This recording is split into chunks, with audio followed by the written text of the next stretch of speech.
Hi guys and gals, it's Jackie at the Famished Farm, and we're in the house today because we're going to be working on a decluttering project. My first decluttering project in 2024 was downsizing my Christmas decorations as we were packing them up, and it was a big success. I took 4 bags and 1 box to our local donation center, and I also identified 4 items that I wanted to try to sell on Facebook Marketplace. One of them had personal value, 2 of them were big ticket items, the 4th one was just something laying around the house. Of those, the personal value item and 1 of the big ticket items is sold. The 2nd big ticket item is supposed to be picked up this weekend. And the 4th item, the smallest item I might add, people are flaking out on Facebook Marketplace. So if it's not gone by this weekend, I'll put it in the donation box. So our project today is based on an article I read called The 24 Items to Declutter in 2024. And it was written by Joshua Becker, who's a noted minimalist, and he writes and speaks on the topic. And I thought the list of 24 items was a good place to start. If you took the whole year and did 2 a month, you would be accomplishing quite a bit. But what I'm going to do is split that into 3 parts, 8 items each, and tackle them each day or each chunk of time that I have to spend on it. So let's get started. Okay guys, so we're in my basement, and these are the 2 main places that I have power cords and chargers, etc., all hanging out. This first box is all speaker wire for my husband's various turntables and speakers, none of which are set up. And I'm going to ask him when he gets home if that's something that we can finally let go. I have a feeling I know the answer. He is a pack rat, and I think he's going to want to save this. In this box, I have several cell phones ranging from old flip phones that were probably my parents',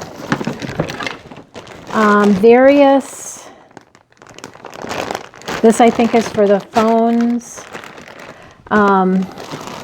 various pieces, more phones, all flip phones. They're very valuable, as you might guess. So we are going to figure out what to do with this. Now, these kind of chargers, for the most part, you can decide what to do based on these ends. And I'm going to list a website that talks about the different ends for your power cords, and it has suggestions on which ones to hang out. So I proceed to go through this whole box, and I come up with several different power cords with round ends and pointy ends. And what I do is just separate everything first from this pretty big box full of cables and power cords. And then I can go to that website and I kind of look at the ends that I have questions about. Now you want to be careful here, because I have been known to throw those away just haphazardly, and then I don't have a power cord for a cordless razor or cordless scissors or things that I want to use that are still in my drawers, but I don't believe I have the power cords anymore. So exercise some caution with that. Most things, yes, you can get on Amazon and buy another power cord for whatever you're missing, but I'd rather not spend the money. And it really makes me think how important it is when you put anything in a box like this, put it in a baggie, put the name on the baggie so you can identify it 5 years, 10 years down the road. So what do you do with all this stuff when you're done figuring out what you're going to throw away, what you're going to donate, what you're going to keep? Well, the donation thing, check into your local Best Buy. I don't have one in my little town, but they do have a recycling place. Or your high school computer lab. They use older computers for whatever purposes, and sometimes they can use these power cords from your computer or your printer. So this is the donate pile. I ended up separating that into different grocery bags based on, Ethernet, phone, computer power. So kind of categories in case the school wanted anything, then it would be easy for them to pick out what they wanted. So the box that's going to the computer lab or Goodwill, and then the box that we're keeping. And that's just a few of those Ethernet cables, some of the little round end cables that look like they go to the pet clipper or the cordless scissors, those kind of things. So we totally reduced the amount that we're keeping, although my husband is not willing to part with the cable for his stereos. The extra hangers was really easy for me. Another easy win, as I like to say. When I switched out my clothing in the fall, I had a couple broken hangers, and they were those very inexpensive, non-heavy duty hangers. And I separated all of those and put them in a bag in the closet, so those are ready to be donated. Number 3 on the list, shoes. Now, I'm not a fashionista, but I am shocked by how many pairs of shoes I have. In my bedroom, this organizing deal on the back of my door, there are 7 pair of tennis shoes. I use every one of them. There are 4 pair of leather shoes, casual shoes, dress shoes, water shoes. Who knew? So pare them down to the best of your ability. I have already pared these down in the 3 moves I've had in the last 6 years, so I felt that this was going to be much easier than it ended up being. But wait, there's the work shoes, the gardening shoes, and the medical boots.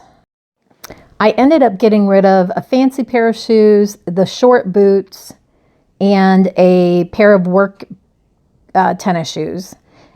This one we're just going to call a draw, guys. I don't think the easy win I was anticipating is anything like a win.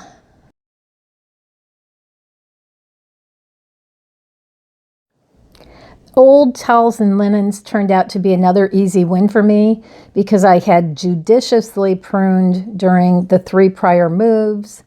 And also, when moving in here, I double checked all of my sheets and pillowcases to make sure that I, just had what I needed for this house. We kept some old towels because we use them for our dog and traveling.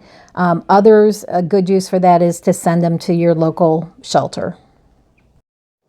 The other linens I got rid of during the Christmas purge were in this box with the 2 up arrows on it. 3 or 4 table coverings went to the donation center then. So this was a problem area for me, and not for the reasons you might think. We don't have kids.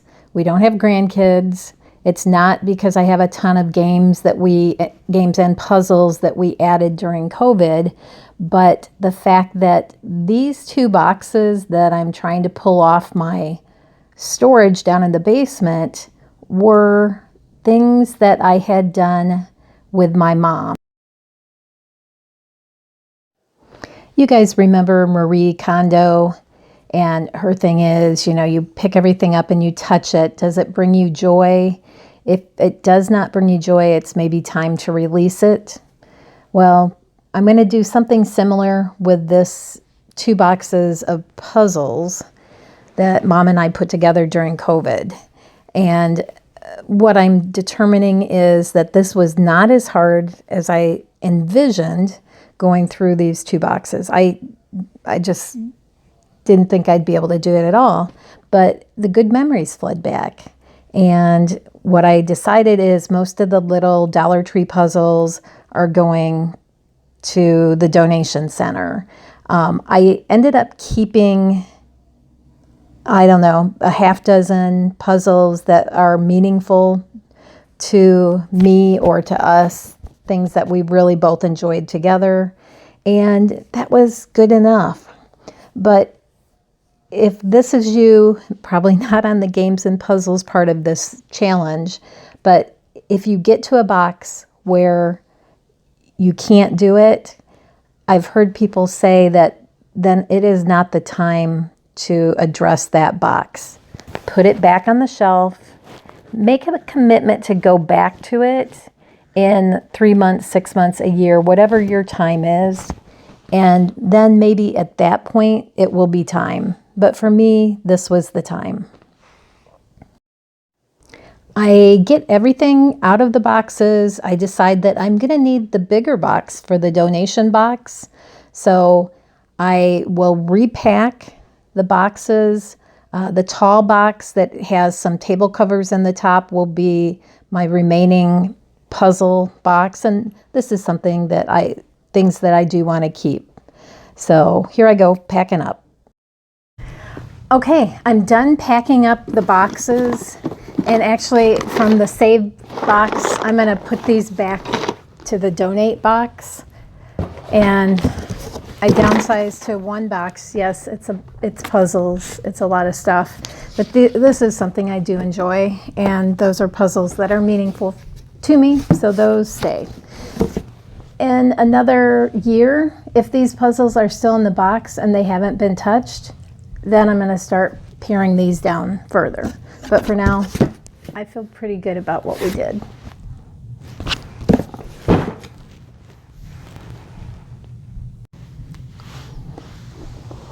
Hi guys, so this puzzles and games was in my head, something that I had kind of put up a block to. We've been moved 2 years. I have not opened those boxes because I thought the memories would be too hard to process.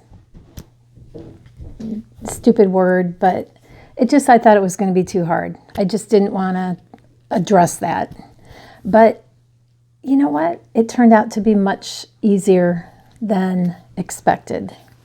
So don't let the hard things hold you back from trying to declutter. Yes, there's ones I want to hang on to, but there's a whole huge box of things I was able to let go.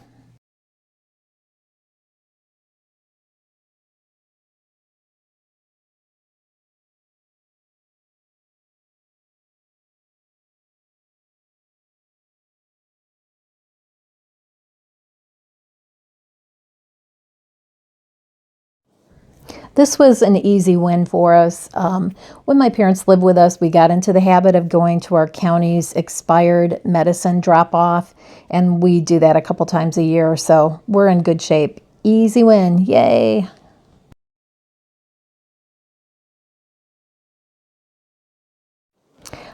I was going to call this an easy win, but if I'm honest, we have a couple boxes down in the basement that belong to my husband that are full of things like the year his team won the National Football Championship and magazines that he just can't part with. So I'm going to have to call this one a draw. We recycle day-to-day stuff. We keep it in the house so we can see it. When it gets to a size, we take it to the van, put it in a cardboard box in the van, and then that goes to our recycle center. This is a really good time to take a look at if you're getting any magazines that you no longer want to get or sales flyers. You can always contact them and get them to stop sending you unwanted subscriptions. We did that when we moved. So the last item on the list is expired food. And in my house, I'm going to treat this a couple different ways. First of all, I've already really addressed most of my expired stuff when we moved from Illinois. So I feel pretty good about that. And the second thing is I'm considering expired food also excess or things that I'm not using as quickly as I would like to. Things that are languishing in the cupboard or the refrigerator or the freezer. So I've identified 6 or 7 different items that I do want to tackle in the coming weeks. And those things I'm actively looking for. I may have recipes already for several of them, but that's how I'm going to tackle that kind of stuff. But anyway, this is the final part of our part 1 of our 24 items to declutter in 2024. And I'm happy to say we've checked off everything on the 8-item list. So stay tuned for part 2. It may be several weeks before we get to that, but we'll get it done. Hey, here's what's going to the donation centers. The white box on the left is the cords going to the high school. The bag on top of it is hangers and shoes going, and tucked in the top is expired medication going to the county or to the donation center. Garbage bag on top of the big box is trash going out to the garbage can, and the big box going to the donation center. Thank you guys for viewing. If you guys have any areas that you encountered lots of problems or have suggestions for getting things taken care of, just let us know in the comments. Thanks for viewing.